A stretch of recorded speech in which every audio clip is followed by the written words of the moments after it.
प्यारे बच्चों, हमारा परिवेश कक्षा 4 का पहला पाठ हमारी पहचान हमारा परिवार के साथ मैं राजेश कुमार बेसिक शिक्षा चैनल पर आपका स्वागत करता हूं।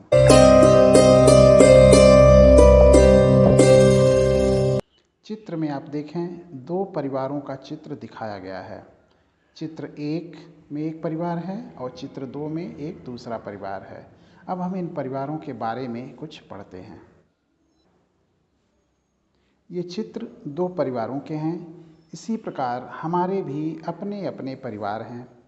जिन लोगों के साथ हम रहते हैं वही हमारा परिवार होता है। कुछ परिवारों में ज़्यादा लोग होते हैं और कुछ में कम। आप अपने आसपास के परिवारों या दोस्तों के परिवारों को देखिए, आपको अंतर जरूर दिखाई देगा। आइए अब कुछ परिवारों के बारे में पढ़ें। सबसे पहले अंकिता का परिवार। अंकिता अपने परिवार के साथ मझवारा गांव में रहती है। उसके परिवार में हैं दादा दादी, माता पिता, चाचा चाची, चचेरा भाई अंशु व चचेरी बहन सुधा। सभी लोग एक ही घर में रहते हैं। घर के कामों को सभी लोग मिलजुल कर करते हैं। चाची सुबह शाम घर के बच्चों को पढ़ाती हैं। अंकिता के पापा किसान हैं। वे रसोई में भी हाथ बटाते हैं। उनके हाथ का खाना सभी को पसंद आता है।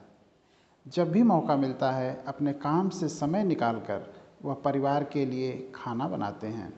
सभी लोग रात का खाना साथ साथ खाते हैं। बच्चे मिलकर घर की साफ सफाई में मदद करते हैं। अंकिता अपने मन की सारी बातें दादाजी को बताती है। दादा दादी बच्चों को कहानियाँ व परिवार के पुराने किस्से सुनाते हैं। सभी लोग मिलकर त्यौहार मनाते हैं। जन्मदिन, विवाह या अन्य अवसरों पर रिश्तेदारों के घर भी जाते हैं। दादी की बात मानकर इस बार खेत में बाजरा भी बोया गया। बाजरे की फसल बहुत अच्छी हुई। यहाँ हम अंकिता के परिवार के बारे में थोड़ी सी चर्चा करेंगे। बच्चों से हम इस बात पर चर्चा करेंगे कि अंकिता के परिवार में कौन कौन हैं। अभी हमने पीछे देखा कि अंकिता के परिवार में दादा दादी, चाचा चाची, अंकिता के मम्मी पापा, उसके चचेरे भाई बहन, यानी 3-4 पीढ़ियों के लोग एक साथ रहते हैं। एक बड़ा परिवार है, मिलजुल कर काम करते हैं। सभी लोग एक दूसरे के सुख दुख में हाथ बटाते हैं, एक दूसरे के काम में मदद करते हैं। इस तरह से प्रसन्नतापूर्वक एक परिवार रहता है।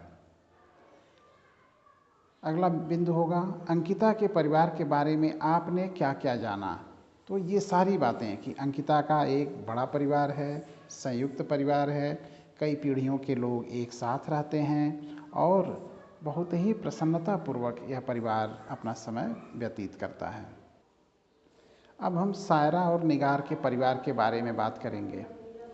सायरा और निगार अपने अम्मी अब्बू के साथ थरियाँव गांव में रहती है। सायरा की माँ शिक्षिका हैं और अब्बू की कपड़े की दुकान है। दोनों प्रतिदिन स्कूल जाती हैं। पढ़ाई करके शाम को दोनों बाहर खेलने जाती हैं। खेलते समय सायरा निगार का पूरा ध्यान रखती है। अब्बू के घर लौटने पर सभी दिन भर की बातें करते हैं। रात में साथ साथ खाना खाते हैं। घर के कामों में सभी एक दूसरे का हाथ बटाते हैं। यहाँ बच्चों के साथ थोड़ी सी चर्चा इस परिवार पर भी हम करेंगे। खेलते समय सायरा निगार का ध्यान क्यों रखती है? तो हमने देखा सायरा और निगार के परिवार में 4 लोग हैं। सीमित परिवार है, एकाकी परिवार है और सायरा और निगार के मम्मी पापा दोनों किसी काम में व्यस्त रहते हैं। दोनों लोग दिन भर बाहर रहते हैं। तो सायरा और निगार को शेयर करने के लिए यही दोनों बच्चे आपस में अपनी बातें शेयर करते हैं। यही वजह है कि सायरा निगार का पूरा ध्यान रखती है खेलते समय। परिवार में कोई और सदस्य है ही नहीं उनका ध्यान रखने के लिए, तो सायरा उसका ध्यान रखती है। दो अलग अलग परिवारों की चर्चा के बाद अब हम बच्चों से तरह तरह के परिवार के बारे में बात करेंगे। अंकिता के परिवार में उसके दादा दादी, चाची चाचा और उनके बच्चे सभी एक साथ एक ही घर में रहते हैं। अंकिता का परिवार संयुक्त परिवार है।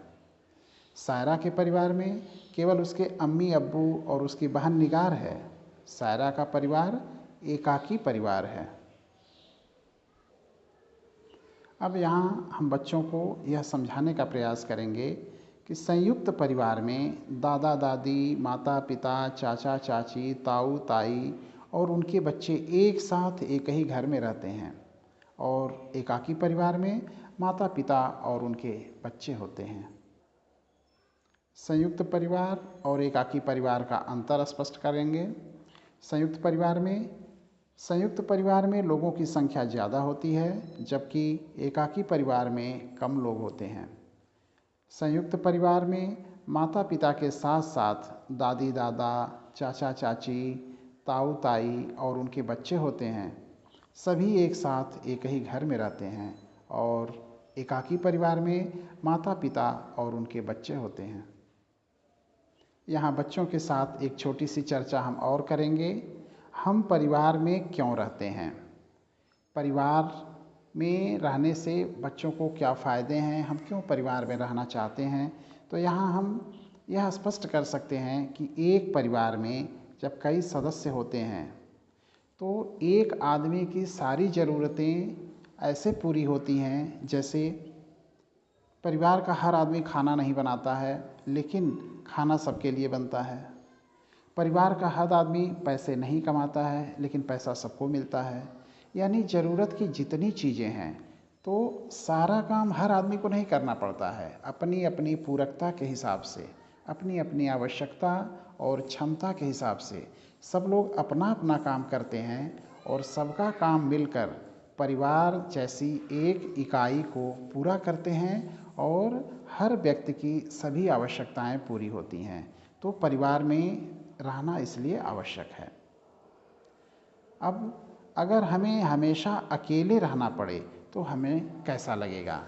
बच्चों से इस बात पर हम चर्चा करेंगे कि हमेशा अकेले ही रहना हो, परिवार में और कोई ना हो, तो बच्चों को कैसा लगेगा? जाहिर सी बात है, सभी बच्चे अपनी प्रतिक्रिया देंगे। अकेले रहना किसी को पसंद नहीं है, किसी को भी हमेशा अकेले रहना अच्छा नहीं लगेगा। हमारी पहचान हमारा परिवार। हम सभी अपने अपने परिवार से जुड़े हुए हैं। परिवार में रहकर हमारी ज़रूरतें पूरी होती हैं। सभी एक दूसरे से स्नेह करते हैं, परेशानी के समय एक दूसरे की सहायता करते हैं। परिवार के लोग हर प्रकार से हमारी सुरक्षा करते हैं। परिवार के लोगों से हम सीखते हैं, एक दूसरे की सलाह से काम करते हैं, मिलजुल कर घर के काम निपटाते हैं, त्योहार मनाते हैं। परिवार से हमें पहचान मिलती है। हमारे परिवार की तरह आसपास कई परिवार होते हैं। इन्हीं परिवारों से मिलकर हमारा समाज बनता है। नीचे यह दिया गया है कि हमें परिवार में क्या करना चाहिए और क्या नहीं करना चाहिए। पढ़िए, समझिए और अपनी बातें भी जोड़िए। तो पहले हम देखते हैं परिवार में हमें यह करना चाहिए: एक दूसरे का आदर, सभी की बातें सुनना व समझना, किसी के बीमार होने पर उसकी देखभाल, एक दूसरे के साथ विनम्रता का व्यवहार, परिवार के लोगों के कामों में सहयोग। इसके अलावा और भी ऐसी कोई बात छूट रही हो, बच रही हो, या बच्चों के मन में कुछ और हो जो हमें परिवार में करना चाहिए, तो बच्चे अपनी बातों को नीचे जोड़ेंगे। अब देखते हैं हमें परिवार में क्या नहीं करना चाहिए। तो बिना बताए कहीं चले जाना, हमको बिना बताए कहीं नहीं जाना चाहिए। इधर उधर सामान बिखराना, बुजुर्गों की ज़रूरतों का ध्यान न रखना, घर के कामों में सहयोग न करना, जो लोग देख सुन नहीं सकते उनकी ज़रूरतों का ध्यान रखना। इसके अलावा भी यदि कोई ऐसी बात है जो हमें नहीं करना चाहिए और किसी बच्चे के मन में ऐसी बात आती है, तो उनको हम इस लिस्ट में आगे बढ़ाएंगे। हमारा परिवेश पुस्तक में पहला ही पाठ इस बार परिवार के बारे में रखा गया है। काफ़ी अच्छी बात है ये। बच्चों को परिवार में रहने का तरीका, परिवार में रहने का उद्देश्य, परिवार में रहने के फ़ायदे, ये सारी बातें हम इस पाठ के माध्यम से समझा सकते हैं। बच्चों के अपने परिवार हैं, जिस परिवार से बच्चे आए हुए हैं उसके बारे में हम बच्चों से चर्चा करके उनके परिवार में उनको क्या सुविधा महसूस होती है, क्या असुविधा है, इस पर चर्चा करके बच्चों को संयुक्त और एकाकी परिवार के बारे में हम समझा सकते हैं और बच्चों को इसका महत्व समझा सकते हैं कि कैसे परिवार एक दूसरे के पूरक के रूप में काम करते हुए सफलतापूर्वक आगे बढ़ता जाता है। परिवार में कैसे एक दूसरे का सम्मान करना चाहिए, कैसे एक दूसरे की मदद करनी चाहिए, कैसे एक दूसरे के काम में हाथ बटाना चाहिए, इन सारी बातों पर चर्चा करके हम बच्चों में नैतिक शिक्षा का भी विकास कर सकते हैं और परिवार में सफलतापूर्वक रहने का तरीका बता सकते हैं। अगले वीडियो में हम इस पाठ के अभ्यास प्रश्नों को हल करेंगे।